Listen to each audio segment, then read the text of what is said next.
back, everybody, or welcome if you're new. Today we are joining in on a collab that we were tagged in by Debbie's Kitchen, and it's hashtag summer cooking fun. We're supposed to make a summer dish of any kind anytime through the summer, and we're supposed to tag 3 channels if they want to participate. They don't have to, but if they want to. We are tagging Nathan and Tabitha from Horse Range Mountain Farm, Kathleen from My Alabama Farm Life, and Annette from Cow Emporium. I'll have those channels listed below, and Debbie's listed below. They're all great channels. You ought to check them out. But today we're making, looks like, the easiest cake ever. This is called a two ingredient cake. She used limeade frozen concentrate. We're going to do the orange juice concentrate on ours, and an angel food cake mix.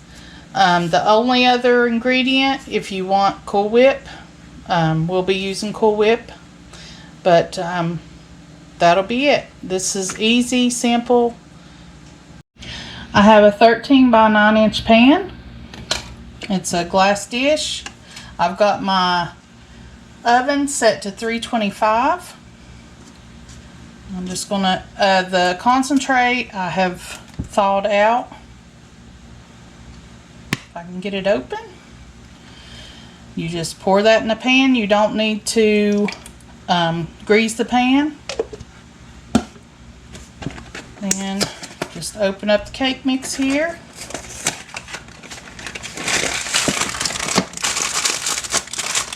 Hold on, I'm gonna need scissors. Okay, and the only thing you do is pour your cake mix in.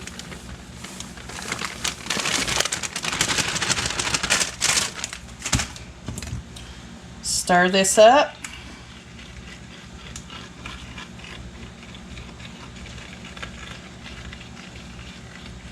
She said it'll get foamy. Okay, that just took a minute to mix up. I'm going to put this in a 325 degree oven for 50 minutes, or keep a check on it. I'll have her video linked below in the description. We'll be back in 50 minutes. Alrighty, folks. Here it is. It's come over the pan just a little bit there. It looks like it's going to be great. The holes in the center is where Carolyn poked it there to check for the doneness. We're going to give it a try here soon. We got some Cool Whip to go on it. Here it is, plated up. Doug, give it a try. Alrighty. Got some whipped cream there. That's good. Now mine, I think, got a little brown. I would keep an eye on it. Mine, I had it in there for 40 minutes, so just keep an eye out about 30 minutes from there. And you said you used, well, I know you used orange, but you used like limeade or lemon, whatever flavor you want. I even seen an apple one out there. So yeah, that would have been good. I want to thank Debbie's Kitchen for tagging us. I want to thank everyone for watching. I hope you have a blessed day, and come back and see us. You'll have the hashtag in the description. I'll have the hashtag and all the information in the description. Y'all have a good day.